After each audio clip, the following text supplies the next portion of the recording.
Você está conosco nessa edição especial aqui do nosso CBN Vitória, a repercussão completa do julgamento que levou à cadeia o juiz Antônio Leopoldo, né? Agora por decisão também, perdendo o cargo de magistratura, perdendo a aposentadoria.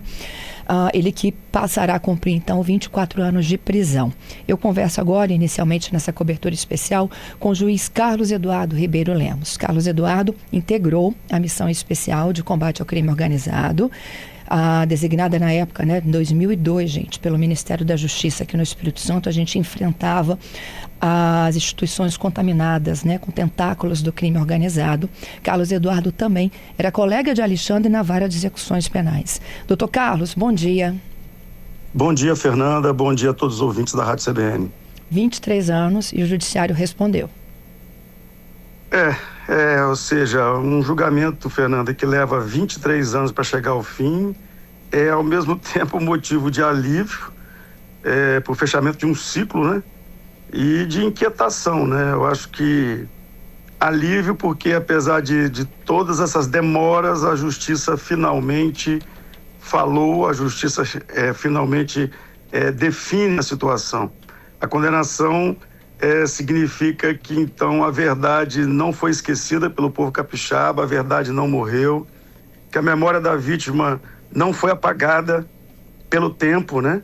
Porque isso é um dos objetivos das defesas, quando tentam postergar o processo, fazer com que a sociedade esqueça, né? E eu vejo, por exemplo, que os meus alunos da faculdade hoje não eram nascidos na época que o Alexandre foi executado, eles não têm a dimensão do que isso significou para o Estado do Espírito Santo, né?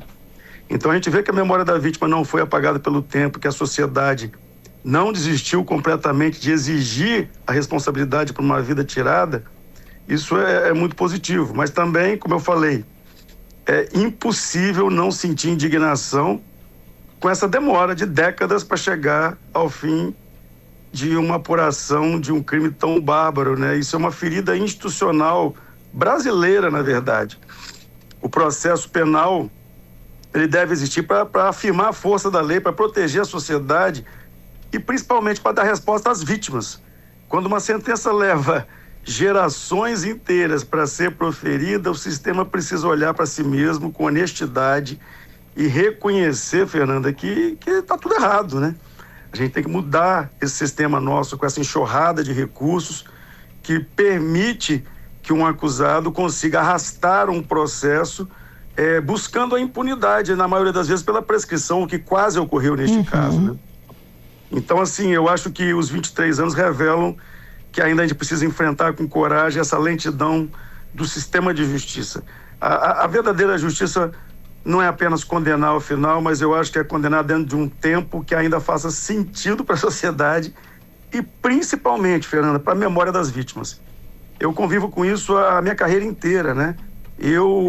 Nós como juízes, a gente vê as lágrimas das vítimas, a gente vê o choro das famílias e eu já falei isso aí várias vezes para vocês. A minha maior frustração como juiz é não poder ser mais justo. Então, com esse tipo de legislação que permite que o processo se arraste desse jeito, ou seja, veja bem, o judiciário fez a parte dele, todas as vezes que o judiciário foi chamado a atuar, atuou muito bem, como o Tribunal de Justiça mostrou agora, né? Ou seja, a unanimidade deram a decisão certa e resolveram o caso. O Ministério Público teve uma atuação brilhante durante todos esses anos também. O problema é o sistema. E isso tem que ser alterado. A gente está trabalhando com o sistema da década de 40, que não atende mais às demandas da violência atual. Então a gente tem que ter a coragem de cobrar dos nossos deputados federais, dos nossos senadores e presidente da República, porque eu sempre falo isso também, a sociedade tem que entender. Só essas pessoas podem mudar a legislação penal. E a gente não ouve muitos projetos nesse sentido. Então, a gente está no ano eleitoral e eu estou aproveitando para falar isso, para chamar a atenção da sociedade. Cara, procure observar quem são os candidatos. Vê se tem alguma plataforma para melhorar esse sistema de justiça. Os juízes querem um sistema mais ágil, mais célere, mais efetivo, que realmente dê essa sensação de justiça. É isso, né? E interrompa, né? Pelo menos de forma mais justa aí para as vítimas, essa infinidade de recursos que podem levar, inclusive, à prescrição. Que era o risco que se corria nesse caso. Sim, já estava muito próximo de prescrever, né? E claramente era o que a defesa queria, porque você veja bem, Inicialmente, a defesa fez tudo para ele não ser julgado pelo Tribunal de Justiça. Fez tudo para levar o processo para o primeiro grau. Conseguiu. O processo se arrasta em primeiro grau durante anos e décadas. Aí, para complicar a defesa, não, agora queremos voltar para ser julgado para o tribunal, numa tentativa de começar tudo de novo. Então, ou seja, a gente tem perspectivas processuais que, quando o réu tem dinheiro para arcar com bons advogados, e aqui eu não faço crítica aos advogados não, porque os advogados têm que lançar a mão das estratégias que a lei dá. Então, só que a gente tem que mudar essa legislação nossa. Doutor Carlos, num dos momentos aí da sua fala, né, o senhor me disse, né, hoje eu dou aulas para gerações que não conheceram esse Espírito Santo, né, que o senhor esteve, né, à frente aí, por exemplo, como membro do judiciário de uma missão especial. Rapidamente a gente poderia até explicar para essas gerações que nos ouvem neste momento, até para que a gente não se cale, né, não faça com que a memória faça com que a gente passe uma borracha com tudo isso que você particularmente viveu, né? E você é testemunha viva de tudo isso. O que vocês enfrentaram, doutor Carlos? Eu entrei na magistratura eu e Alexandre entramos juntos no mesmo concurso na magistratura em 98, e já nos anos, nessa década de 98 para os anos 2000 ali, o Espírito Santo estava totalmente tomado por organizações criminosas de todas as espécies, né?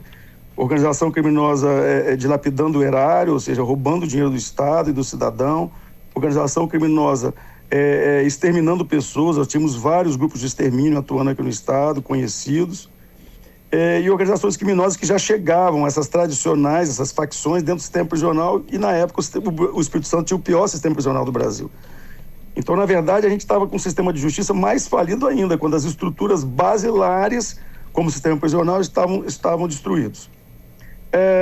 E aí nós chegamos e passamos por um período onde tivemos um pedido de intervenção federal aqui no Estado, por parte da OAB, na pessoa do Dr. Gesando da Costa Pereira, né, um saudoso representante da OAB e que representava uma OAB que faz muita falta para o Estado brasileiro, uma OAB atuante como era naquela época.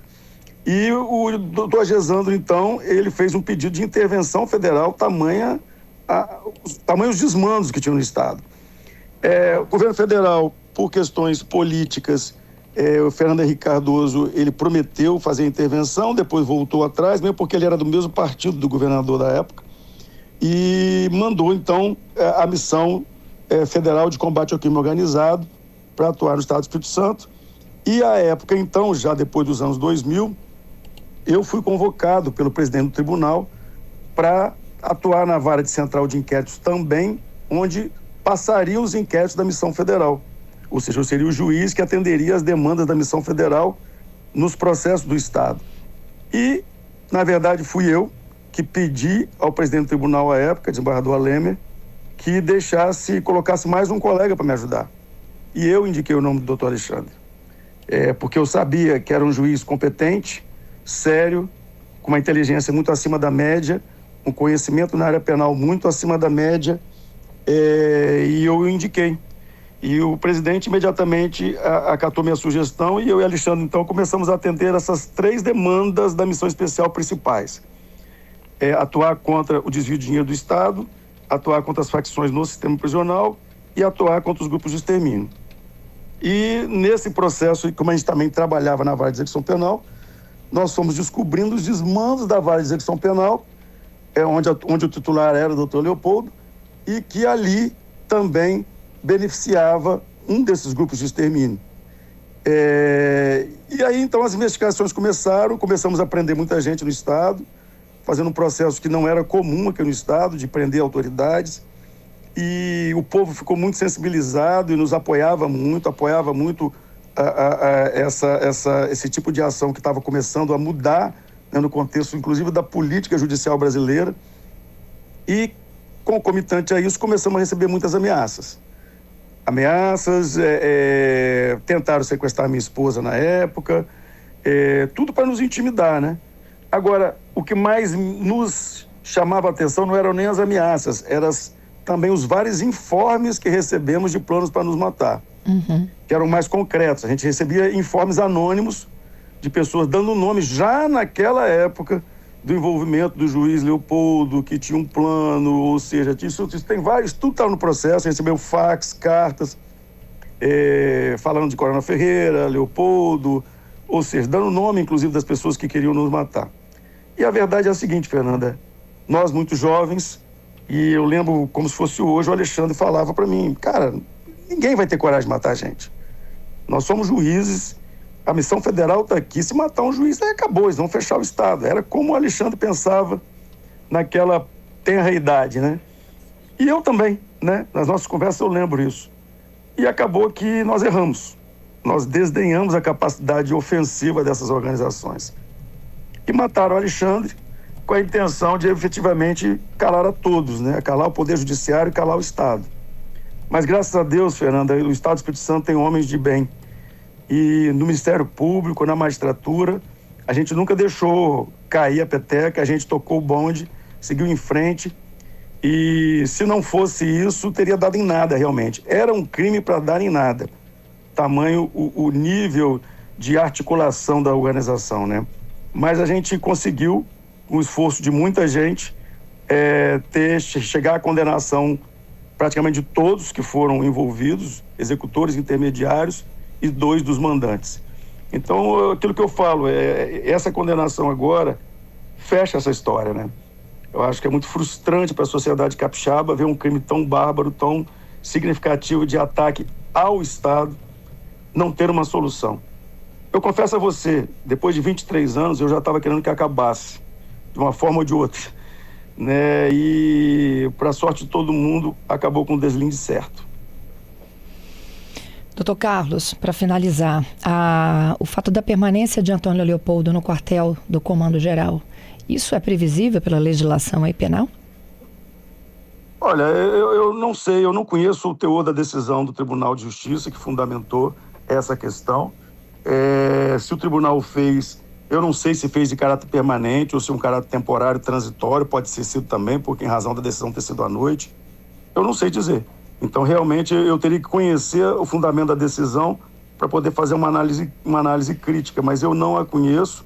Mas o importante é que ele está efetivamente já iniciando o cumprimento da pena. Isso foi muito importante também para dar essa sensação mínima de efetividade do sistema de justiça. Eu te agradeço pela entrevista, pela sempre oportunidade de nos permitir contar essa história. Não, eu estou sempre às ordens, Fernanda. Eu que agradeço. Eu quero aqui registrar, Fernanda, a importância que a imprensa capixaba teve nisso também. Eu acho que a Rádio CBN, a TV Gazeta, a Rede Gazeta, nunca deixou essa história ser esquecida, né? Porque, infelizmente, nós brasileiros temos uma memória muito curta, né? E, às vezes, a gente esquece questões que são muito importantes para o país, para o Estado, para a nossa cidade. E a imprensa teve um papel importantíssimo. E isso é um papel de cidadania que a imprensa faz e eu só tenho que agradecer a todos vocês. Bom trabalho, doutor Carlos. Obrigada mais uma vez. Bom dia. Bom dia para todos.